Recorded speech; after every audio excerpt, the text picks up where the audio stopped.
week, I want you to update Andantino with left hand accompaniment with those rhythm.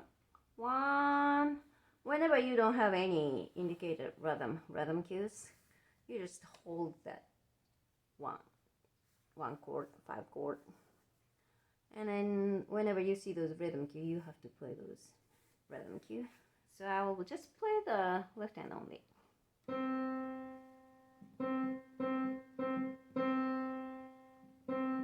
Then go to 5.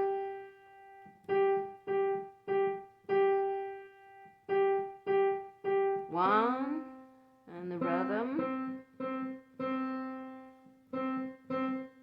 1, 5, 1. So when you hit E, melody note E, that's where left hand starts. Right here, you're gonna hit together. Right here, when the melody goes to F, you're gonna hit this rhythm again.